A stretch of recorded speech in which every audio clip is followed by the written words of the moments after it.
छात्रों के प्रदर्शन और पेपर लीक का मुद्दा अब पुलिस की पैलेट गन और लाठी चार्ज तक पहुंच गया है। धर्मेंद्र प्रधान के शिक्षा मंत्री पद से हटने के बाद भी विपक्ष के तेवर नरम नहीं पड़े हैं। कांग्रेस नेता राहुल गांधी ने अब सीधे तौर पर गृह मंत्री अमित शाह को कटघरे में खड़ा करते हुए उनके इस्तीफे की मांग रख दी है। इसके साथ ही सीजेपी के आंदोलन में सुप्रीम कोर्ट के दखल ने सरकार और प्रदर्शनकारियों के बीच एक नया पेच फंसा दिया है। नमस्कार, मैं हूं शाश्वत सिंह दर्पण। आप देख रहे हैं द देश बोर्ड का खास कार्यक्रम कुर्सी। आज लोकसभा की कार्यवाही राहुल गांधी के बयानों के चलते काफी हंगामेदार रही। नेता प्रतिपक्ष ने सदन में सीधे आरोप मढ़ा कि छात्रों पर पुलिसिया एक्शन का आदेश अमित शाह ने दिया था। राहुल ने तर्क दिया कि अगर गृह मंत्री ने आदेश दिया तो वह इसके लिए जिम्मेदार हैं और अगर उन्हें इसकी भनक भी नहीं थी तो यह उनकी नाकामी है। इस बयान से तिलमिलाई सत्ता पक्ष ने जोरदार पलटवार किया।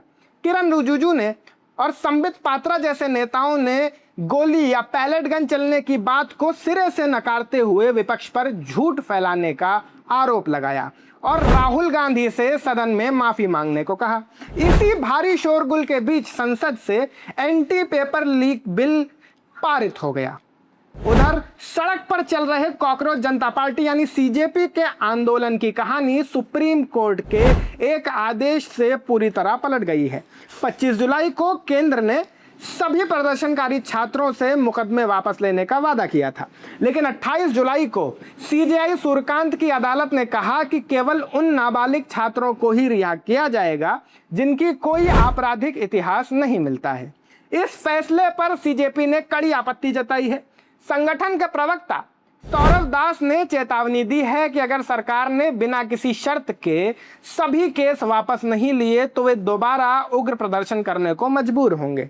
वहीं ऐसा माना जा रहा है कि सरकार अब कोर्ट के इसी आदेश के सहारे आपराधिक रिकॉर्ड वाले उपद्रवियों पर शिकंजा कस सकती है। पेपर लीक के इस पूरे विवाद में राजनीतिक दल अपने अपने फायदे के हिसाब से गोटियां सेट कर रहे हैं। अखिलेश यादव की नजरें यूपी विधानसभा चुनावों पर टिकी हैं, इसलिए उन्होंने छात्रों के बहाने राम मंदिर चंदे का भी मुद्दा उछाल दिया।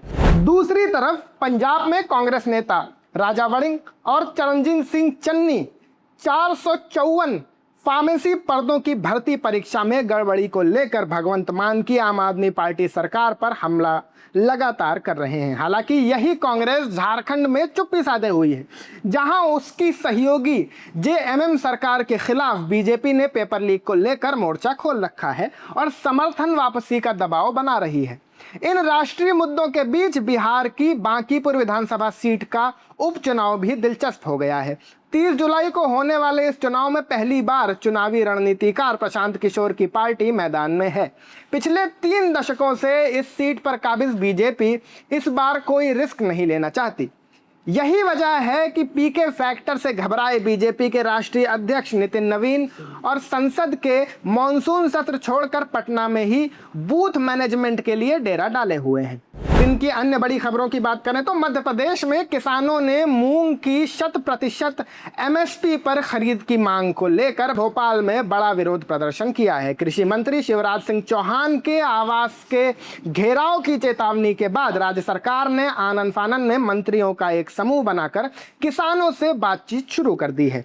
खेल के मैदान से भारत के लिए गर्व की खबर है। कॉमनवेल्थ गेम्स में धावक गुलवीर सिंह ने 10,000 मीटर रेस में सिल्वर मेडल अपने नाम किया, जिससे भारत के कुल पदकों की संख्या 12 हो गई है। वहीं राजनीतिक मोर्चे पर 11 साल पुराने कोल ब्लॉक आवंटन मामले में पूर्व पीएम डॉक्टर मनमोहन सिंह को सुप्रीम कोर्ट ने मरणोपरांत क्लीन चिट दे दी है और कोर्ट ने सीबीआई की क्लोजर रिपोर्ट मंजूर कर ली है। आज के कुर्सी के एपिसोड में बस इतना ही। देश और राजनीति की तमाम बड़ी खबरों के लिए देखते रहें द देश बोर्ड में शाश्वत सिंह दर्पण। आप सबका बहुत बहुत शुक्रिया। जय हिंद, जय भारत।